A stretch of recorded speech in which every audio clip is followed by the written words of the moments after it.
ಎಲ್ಲರಿಗೂ ನಮಸ್ಕಾರ.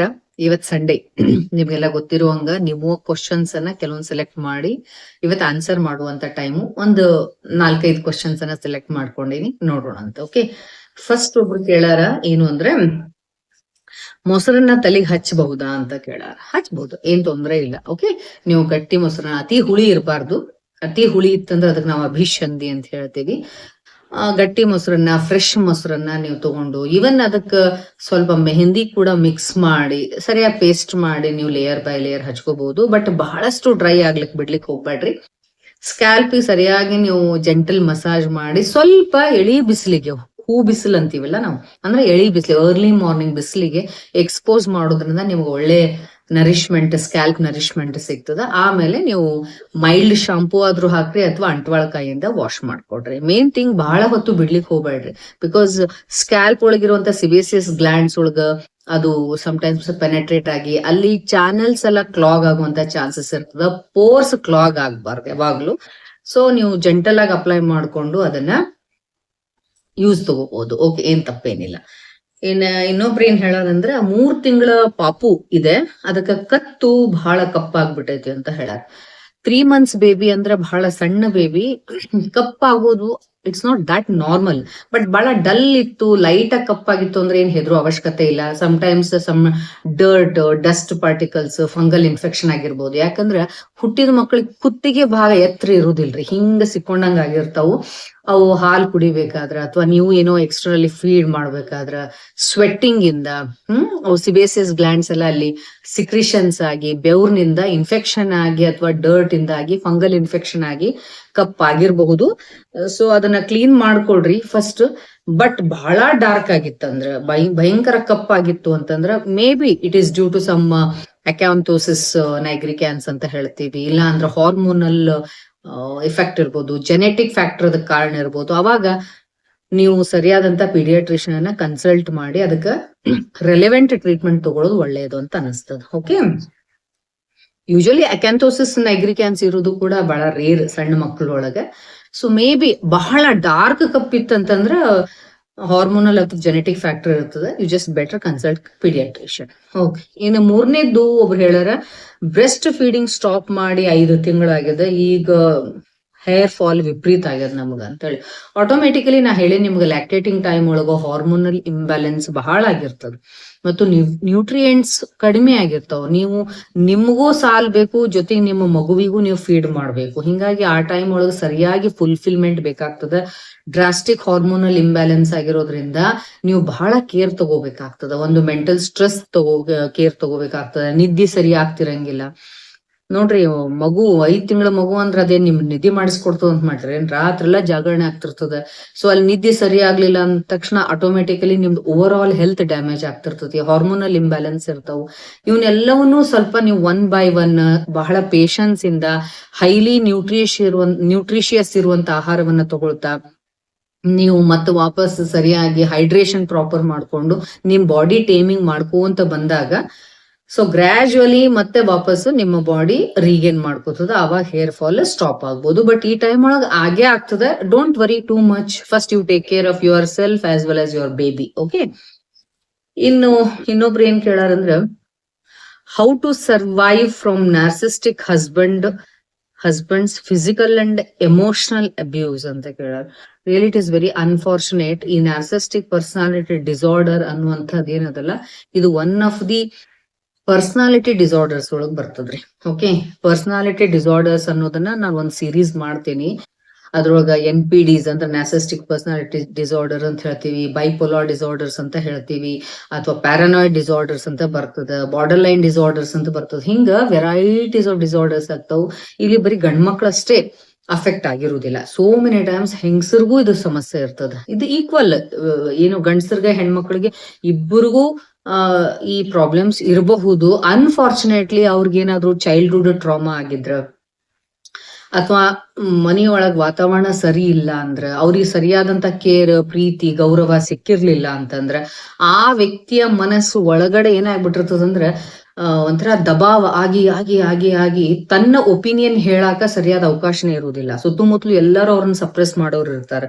ಇಂಥ ಟೈಮ್ ಒಳಗಡೆ ಸೋ ಮೆನಿ ಟೈಮ್ಸ್ ಈ ರೀತಿಯಾದಂತ ಪರ್ಸನಾಲಿಟಿ ಡಿಸಾರ್ಡರ್ಸ್ ಒಳಗ ಟರ್ನ್ ಆಗ್ಬಿಟ್ಟಿರ್ತಾರೆ. But it is really very unfortunate. ಅವ್ರಿಗೆ ಯಾವಾಗ ಮದ್ವಿ ಮಾಡ್ಕೊಂತಾರಲ್ಲ ಅವ್ರಿಗೆ ಏನ್ ಫೀಲ್ ಆಗ್ತದ ಗೊತ್ತಾ, ಯಾರ ಮೇಲೂ ಮಾಡ್ಲಾರ್ದಂತದ್ ಈಕಿ ಮೇಲೆ ನನಗೆ ಅಧಿಕಾರ ಐತೆ ಅಂತ ತಿಳ್ಕೊಂಡು ಇಲ್ಲಿ ದಬಾವ್ ಶುರು ಮಾಡ್ತಾರ. ಇಲ್ಲಿ ಭಯಂಕರ abuse, physical abuse, mental abuse ಶುರು ಮಾಡ್ತಾರ. ಆಮೇಲೆ ಎಸ್ಪೆಷಲಿ ನಾರ್ಸಿಸ್ಟಿಕ್ ಪರ್ಸನಾಲಿಟಿ ಡಿಸಾರ್ಡರ್ಸ್ ಇರುವಂತವ್ರು ಹೊರಗಡೆ ಬಹಳ ಚಾರ್ಮಿಂಗ್ ಇರ್ತಾರ. ತಮ್ಮ ಮನೆಯ ಒಳಗಡೆ ಮಾತ್ರ ತಾಯಿ, ಅಕ್ಕ ತಂಗಿಯರು, ಹೆಂಡತಿ, ಮಕ್ಕಳ ಮೇಲೆ ಬಹಳ ಕೆಟ್ಟ ರೀತಿಯಿಂದ ತಮ್ಮ ಒಂದು ಈ ಪ್ರವೃತ್ತಿಯನ್ನ ತೋರಿಸ್ತಿರ್ತಾರ. ಅದು ಅವ್ರಿಗೂ ಗೊತ್ತಾಗ್ತದೋ ಇಲ್ಲೋ, ಸೋ ಮೆನಿ ಟೈಮ್ಸ್ ಗೊತ್ತಾಗ್ತದ, ಬಟ್ ಅದರಿಂದ ಹೊರಗೆ ಬರ್ಲಿಕ್ಕೆ ಆಗಂಗಿಲ್ಲ. ಆ ಒಂದು ಲೂಪ್ ನೊಳಗೆ ಸಿಕ್ಕೊಂಡ್ಬಿಟ್ಟಿರ್ತಾರ ಅವರು. ಇದು ಒಂದ್ ರೀತಿ very unfortunate to have such partners. ಅದು ಹೆಣ್ಮಕ್ಳಾಗಿರ್ಬೋದು, ಗಂಡಸರಾಗಿರ್ಬೋದು. So many times narcissistic lady ಇದ್ಲು ಅಂತಂದ್ರ ಗಂಡಸರಿ ತಡ್ಕೊಳಿಕ್ ಆಗ್ಲಾರ್ದೆ ಎಂತೆಂತ ದುರಂತಗಳು ಆಗ್ತಾವ್. ನಿಜವಾಗಿ ಹೇಳ್ಬೇಕು ಅಂದ್ರೆ ಇವ್ನ್ ಯಾವಾಗ್ಲೂ ಐಡೆಂಟಿಫೈ ಮಾಡಿ ಅವ್ರಿಗೆ ತಿಳುವಳಿಕೆ ಮಾಡಿಕೊಡ್ಬೇಕು. ಅದು ಅವ್ರ ಫ್ಯಾಮಿಲಿ ಮೆಂಬರ್ಸ್ ಜವಾಬ್ದಾರಿ. ಕೂಡಿಸ್ಕೊಂಡು ಹೇಳಬೇಕು. ಮತ್ತು ಅಂತ ವ್ಯಕ್ತಿಗಳು ಅನ್ಫಾರ್ಚುನೇಟ್ಲಿ ಒಪ್ಕೊಳ್ಳೋದಿಲ್ರಿ. ಅವ್ರು ತಮ್ಮದೇ ಕರೆಕ್ಟ್ ಅಂತಾನೆ ಸಾಧಿಸ್ತಿರ್ತಾರೆ. ಬಿಕಾಸ್ ಅವ್ರಿಗೆ ಏನಾಗ್ಬಿಡ್ತದೆ, ಎಲ್ಲಿ ಒಪ್ಕೊಂಡ್ರ ತಮ್ದು ಈಗೋ, ಎಲ್ಲದನ್ನು ಈಗೋಗ್ ತಗೋತಿರ್ತಾರ. ಅವ್ರು ಪ್ರತಿಯೊಂದನ್ನು ಈಗೋ ಹರ್ಟ್ ಮಾಡ್ಕೋತಿರ್ತಾರೆ. ಸೊ ಇಂತ ಸಿಚುವೇಶನ್ಸ್ ಹ್ಯಾಂಡಲ್ ಮಾಡೋದು ಸ್ವಲ್ಪ ಡಿಫಿಕಲ್ಟ್ ಆಗ್ತದೆ, ಬಟ್ ಅಸಾಧ್ಯ ಅಲ್ಲ. ನಾವ್ ಒಂದ್ ಹೇಳ್ತೀನಿ, ಯೂಶಲಿ ನಾರ್ಸಿಸ್ಟಿಕ್ ಪರ್ಸನಾಲಿಟಿ ಡಿಸಾರ್ಡರ್ಸ್ ವ್ಯಕ್ತಿಗಳಿಂದ ಅಫೆಕ್ಟ್ ಆದಂತ ವಿಕ್ಟಿಮ್ಸ್ ಅನ್ನ ನಾವು ಆ ಸಿಚುವೇಶನ್ ಅಂತ ತರಬೇಕಾದ್ರೆ ಹೈರಾಣ ಹೋಗ್ಬಿಡ್ತೀವಿ. ಅವ್ರನ್ನ ರಿಕವರಿ ಮಾಡೋದ ಒಂದು ಹರಸಾಹಸ ಆಗ್ತದೆ. ಇನ್ನ ಪರ್ಟಿಕ್ಯುಲರ್ ಆ ವ್ಯಕ್ತಿನ ನಾವು ಸುಧಾರಣೆ ಮಾಡ್ಬೇಕು ಅಂದ್ರೆ ಇಲ್ಲಿ ಎರಡೂ ಕಡೆ ಸಮ್ಮತಿ ಇರ್ಬೇಕು. ಒಂದು, ಡಾಕ್ಟರ್ಸಿಗೂ ಅಷ್ಟೇ ಪೇಶನ್ಸ್ ಇರ್ಬೇಕು, ಎಕ್ಸ್ಪೀರಿಯನ್ಸ್ ಇರ್ಬೇಕು. ಎರಡನೇದು, ಫುಲ್ ಫ್ಯಾಮಿಲಿ ಮೆಂಬರ್ಸ್ ಅದಕ್ಕ ಗಟ್ಟಿಯಾಗಿ ನಿಲ್ಬೇಕು. ಎಲ್ಲದಕ್ಕಿಂತ ಇಂಪಾರ್ಟೆಂಟು, ಯಾವ ವ್ಯಕ್ತಿ ನಾರ್ಸಿಸ್ಟಿಕ್ ಇದ್ದಾರಲ್ಲ ಆ ವ್ಯಕ್ತಿ ಕೂತ್ಕೊಂಡು ವಿಚಾರ ಮಾಡ್ಬೇಕು, ನಾ ಯಾಕೆ ಹಿಂಗೆ. ಇನ್ಫ್ಯಾಕ್ಟ್ ಅವ್ರ ಒಳಗಡೆಯಿಂದ ಶಾಂತಿ ಇರುವುದಿಲ್ರಿ. ಅವ್ರು ಯಾವಾಗ್ಲೂ ಶಾಂತಿ ಇರಂಗಿಲ್ಲ. ಅವ್ರು ಟರ್ಮಾಯಿಲ್ ಇರ್ತದ, ಮತ್ತು ಇನ್ಸೆಕ್ಯೂರಿಟಿ ಬಹಳ ಫೀಲಿಂಗ್ ಇರ್ತದ, ಮತ್ತು ಬಹಳ ಇನ್ಫೀರಿಯಾರಿಟಿ ಕಾಂಪ್ಲೆಕ್ಸ್ ಇರ್ತದ. ಹಿಂಗಾಗಿ ಅದನ್ನೆಲ್ಲವನ್ನು ಮುಚ್ಚಿಟ್ಟು ನಾ ಶ್ರೇಷ್ಠ ಅಂತ ತೋರಿಸ್ಕೊಳ್ಳಿಕ್ಕೆ ಅವ್ರು ಹೆಂಗೆಂಗೋ ಬಿಹೇವ್ ಮಾಡೋದು, ಅಬ್ಯೂಸ್ ಮಾಡೋದು, ಇದನ್ನೆಲ್ಲ ಮಾಡ್ತಿರ್ತಾರ. ಅದನ್ನ ಅವರೇ ಕೂತ್ಕೊಂಡು ನನಗ್ ಒಳ್ಳೆ ಲೈಫ್ ಬೇಕು, ನಾ ಇರುದ್ ಒಂದ್ ಜೀವನ ಸಿಕ್ಕದ್ ನನಗ, ನಾ ಇದನ್ನ ಒಳ್ಳೆ ರೀತಿಯಿಂದ ನಡೆಸ್ಬೇಕು, ನಾನು ಖುಷಿಯಿಂದ ಇರ್ಬೇಕು, ನನ್ನ ಫ್ಯಾಮಿಲಿಯನ್ನ ಹಾಳು ಮಾಡ್ಕೋಬಾರ್ದು ಅನ್ನೋದನ್ನ ಅವರೇ ಡಿಸೈಡ್ ಮಾಡಿ ಸ್ಟ್ರಾಂಗ್ ಡಿಸಿಷನ್ಸ್ ತಗೊಂಡ್ರೆ ಡೆಫಿನೆಟ್ಲಿ ಸ್ಲೋ ಆದ್ರೂ ಪರವಾಗಿಲ್ಲ ಆ NPD ಕಂಡೀಷನ್ ಇಂದ ಹೊರಗ್ ಬರ್ಬೋದು. ಯಾಕಾಗಂಗಿಲ್ರಿ? ಬೇಟೆ ಆಡಿ ದರೋಡೆ ಮಾಡಿ ಮಾಡ್ತಿದ್ದಂತ ಒಬ್ಬ ವ್ಯಕ್ತಿ ಒಂದ್ ಸಲ ಡಿಸಿಷನ್ ತಗೊಂಡು ಆ ಸ್ಟ್ರಾಂಗ್ ಡಿಟರ್ಮಿನೇಷನ್ ತಗೊಂಡು ವಾಲ್ಮೀಕಿ ಆದ. ಹೌದಾ? ಅಂದ್ರೆ ಒಂದು ಸ್ಟೇಟ್ ಇಂದ ಇನ್ನೊಂದು ಸ್ಟೇಟ್ ಟ್ರಾನ್ಸ್ಫಾರ್ಮೇಶನ್ ಆಗ್ಲಿಕ್ಕೆ ಬೇಕಾಗಿದ್ದು strong decision making capacity, determination.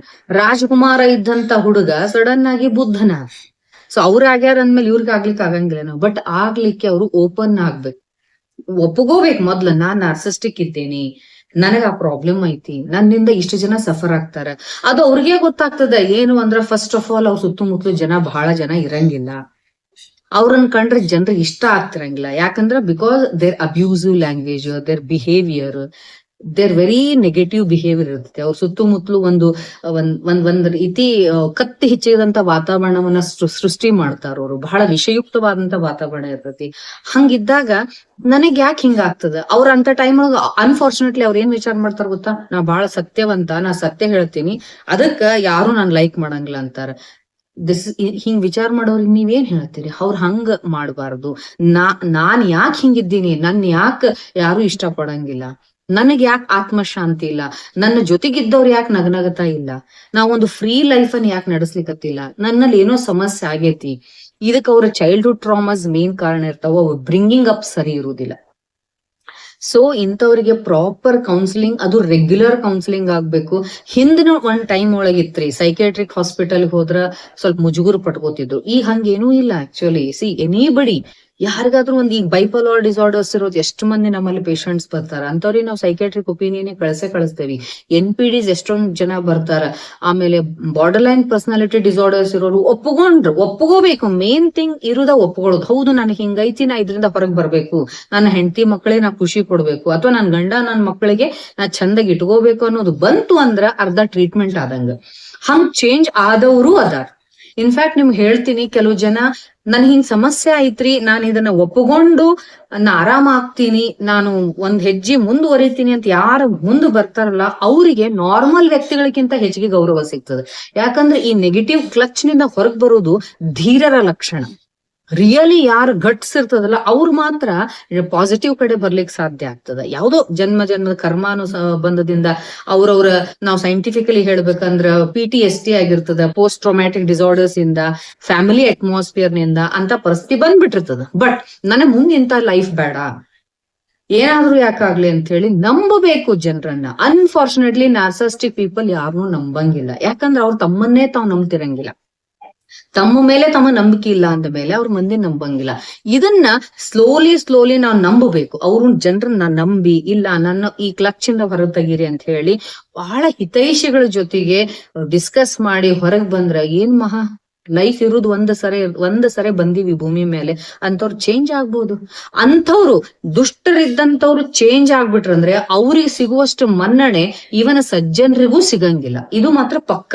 Okay, ಅವ್ರಿಗೆಲ್ಲ ಇಡೀ ಸಮಾಜ ತಲೆಬಾಗ್ತದ, ಎಲ್ಲಾರು ಅವ್ರನ್ನ ಹೀಯಾಳಿಸ್ತವ್ರು ಅವ್ರಿಗೆ ಕೈ ಮುಗಿತಾರ. ಬಟ್ ಆ ಟ್ರಾನ್ಸ್ಫಾರ್ಮೇಶನ್ಗೆ ಅವ್ರು ರೆಡಿ ಆಗ್ಬೇಕು. ಬಟ್ ಇವ್ರು ಹೇಳ್ದಂಗೆ ಹೆಂಗ್ ಹೊರಗ್ ಬರೋದು ಅಂತಂದ್ರ, ಅವರು ಚೇಂಜ್ ಆಗ್ಲಿಲ್ಲ ಅಂತಂದ್ರ ಇಟ್ ಇಸ್ ಆಬ್ವಿಯಸ್ ಅವ್ರ ಕೈಯಾಗಿರುವಂತ ವಿಕ್ಟಿಮ್ಸ್. ನೀವು ನಿಮ್ ಹೆಲ್ತ್ ಅನ್ನ ಕಾಪಾಡ್ಕೋಬೇಕು. You have to stay away from them. ನಾನು ಅಷ್ಟೇ ಹೇಳೋದು, ಬೇರೆ ದಾರಿ ಏನು ಇಲ್ಲ. ಓಕೆ, ನೆಕ್ಸ್ಟ್ ಏನಪ್ಪಾ ಅಂತಂದ್ರೆ, ಸ್ಟೇ ಅವೇ ಫ್ರಮ್ ದೆಮ್ ಅಂತ ಅನ್ನೋದಕ್ಕಿಂತ you have to set your boundaries and you have to be very strong if you are capable. ಇಲ್ಲಪ್ಪಾ ಅಂತಂದ್ರ ಇದು ಕಷ್ಟ. ನೀವು ನೋಡ್ರಿ, ಫ್ಯಾಮಿಲಿ ಅವ್ರನ್ನೆಲ್ಲರನ್ನು ಸೇರಿಸ್ಕೊಂಡು ವಿಚಾರ ಮಾಡ್ಕೊಂಡು ಅಂತ ವ್ಯಕ್ತಿಗಳು, ಬಿಕಾಸ್ ಇಟ್ಸ್ ವೆರಿ ವಿಶಿಯಸ್ ಸೈಕಲ್ ಇದು. NPD ಪೇಷಂಟ್ಸ್ ಅಂದ್ರೆ ಇಟ್ಸ್ ವೆರಿ ಡಿಫಿಕಲ್ಟ್. ಬಟ್ ಅದ್ರ ಬಗ್ಗೆ ನಾನು ಸೀರೀಸ್ ಮಾಡ್ತೀನಿ, ಅವ ನಿಮ್ಮ ಇನ್ನೂ ಹೆಚ್ಚಿಗೆ ಇನ್ಫಾರ್ಮೇಶನ್ ಸಿಗ್ತದ. ಓಕೆ, ಇನ್ನೂ ಒಬ್ರು ಇಲ್ಲಿ ಹೇಳ್ಯಾರ, ನಂಗೆ ಈ ಕಮೆಂಟ್ ನೋಡಿ ಬಹಳ ಖುಷಿ ಆಯ್ತು. ಏನಂದ್ರೆ, ನನಗೂ IED ಇದೆ ಮೇಡಮ್, ತುಂಬಾ ಕೌನ್ಸಿಲಿಂಗ್ ನಮ್ಮ ಫ್ಯಾಮಿಲಿಯಲ್ಲಿ ಕೊಡಿಸ್ತಾ ಇದ್ದಾರೆ, ನಾನು ನನ್ನ ಲೈಫ್ ಹಾಳು ಮಾಡ್ಕೊಂಡು, ಅಂದ್ರೆ ನನ್ನ ರುಟೀನ್ ಲೈಫ್ ಈಗ ಬಹಳ ಪ್ರಾಬ್ಲಮ್ ಆಗ್ಯದ, ನಿಮ್ ವಿಡಿಯೋ ನೋಡಿ ಚೇಂಜ್ ಆಗಿನಿ. Really this is a gem ಅಂತ ಹೇಳ್ತೇನೆ. ಯಾವ ವ್ಯಕ್ತಿ ನನಗೂ IED ಇಂಟರ್ಮಿಟೆಂಟ್ ಎಕ್ಸ್ಪ್ಲೋಸಿವ್ ಡಿಸಾರ್ಡರ್, ನನಗೂ ವಿಪರೀತ ಸಿಟ್ಟಿತ್ತು, ಇದರಿಂದ ನನ್ನ ಲೈಫ್ ಹಾಳಾಗ್ಯದ, ಬಟ್ ನನಗೆ ಕೌನ್ಸಿಲಿಂಗ್ ತಗೊಂಡು ನಾ ಚೇಂಜ್ ಆಗ್ಲಿಕತ್ತೀನಿ, ನಿಮ್ ವಿಡಿಯೋ ನೋಡಿ ಚೇಂಜ್ ಆಗಿನಿ ಅಂದ್ರ ಇದು ಸಣ್ಣ ಮಾತಲ್ರಿ. ತಮ್ಮ ಈಗೋ ಬಿಟ್ಟು ಹೇಳ್ತಾರಂತಂದ್ರ ರಿಯಲಿ ಇಂಥವ್ರಿಗೆ ನಾವ್ ಅಪ್ರಿಶಿಯೇಟ್ ಮಾಡ್ಬೇಕು. I salute this lady. ನೀವ್ ಚೇಂಜ್ ಆಗ್ರಿ, ನಿಮ್ ಹತ್ರ ಆ ಕೆಪಾಸಿಟಿ ಐತಿ, ನಿಮ್ ಲೈಫ್ ಅನ್ನ ನೀವು ಬಹಳ ಸುಂದರವಾಗಿ ಮಾಡ್ಕೊಡ್ರಿ, ಶಾಂತಿಯಿಂದ ಬದುಕ್ರಿ. ನಮಗ್ ಪದೇ ಪದೇ ಲೈಫ್ ಸಿಗ್ತದೋ ಇಲ್ಲೋ ಗೊತ್ತಿಲ್ಲ, ನಾವು ಎಂಥ ಪುನರ್ಜನ್ಮದೊಳಗ ನಂಬಿಕೆ ಇಟ್ಟರು ಕೂಡ ಈ ಬಾಡಿ ಈ ಲೈಫು ಸಿಗುವುದಿಲ್ಲ. ಈಗಿರೋರನ್ನ ನರಕದೊಳಗ್ ಹಾಕ್ಬೇಡ್ರಿ, ನಿಮ್ಮಿಂದ ನರಕ ಸದೃಶ ವಾತಾವರಣವನ್ನ ಸೃಷ್ಟಿ ಮಾಡ್ಲಿಕ್ಕೆ ಹೋಗ್ಬೇಡ್ರಿ. Okay, vibrate. ನೀವು ಖುಷಿಯಾಗಿದ್ರ, ಶಾಂತವಾಗಿದ್ರ ಡೆಫಿನೆಟ್ಲಿ ನೀವು ಶಾಂತತೆಯನ್ನ ವೈಬ್ರೇಟ್ ಮಾಡ್ತೀರಿ, ನಿಮ್ಮ ಫ್ಯಾಮಿಲಿಯನ್ನ ಖುಷಿಯಾಗಿಡ್ಬೋದು. I feel very happy. ನನ್ನ ವಿಡಿಯೋ ನೋಡಿ ಚೇಂಜ್ ಆಗಿನಿ ಅಂದಿದ್ದಕ್ಕೆ I am really touched. I thank you very much. ನೀವು ಕಂಪ್ಲೀಟ್ ಆಗಿ IED ಇಂದ ಹೊರಗೆ ಬರ್ರಿ, ಬಹಳ ಖುಷಿಯಾಗಿರ್ರಿ, ನಿಮ್ಮ ಫ್ಯಾಮಿಲಿ ಬಹಳ ಖುಷಿಯಿಂದ ಇರ್ಲಿ. ಓಕೆ, ಐ ಹೋಪ್ ನಾನು ಈ 3-4 ಮಂದಿ ಕ್ವಶನ್ಸ್ಗೆ ಆನ್ಸರ್ ಮಾಡೀನಿ ಅನ್ಕೊಳ್ತೀನಿ. ಇನ್ನು ಏನಾದ್ರೂ ಬೇರೆ ಜೆನ್ಯೂನ್ ಕ್ವಶನ್ಸ್ ಇದ್ರೆ ಹಾಕ್ಬಹುದು. ಅಂಡ್ ನೆಕ್ಸ್ಟ್ ವಿಡಿಯೋದಲ್ಲಿ ನಾನೊಂದು ಹೊಸ ಟಾಪಿಕ್ ಅನ್ನ ತಗೊಂಡ್ ಬರ್ತೀನಿ. ಅಲ್ಲಿವರೆಗೂ ಜಸ್ಟ್ ವೇಟ್ ಮಾಡ್ತಾ ಇರ್ರಿ. ಅಂಡ್ ಫಸ್ಟ್ ಟೈಮ್ ನೋಡ್ಲಿಕ್ಕತ್ತವ್ರು ಚಾನೆಲ್ ಸಬ್ಸ್ಕ್ರೈಬ್ ಮಾಡ್ಕೊಡ್ರಿ, ಲೈಕ್ ಮಾಡ್ರಿ, ಶೇರ್ ಮಾಡ್ರಿ ಅಂಡ್ ಕಮೆಂಟ್ ಮಾಡ್ರಿ. Thank you.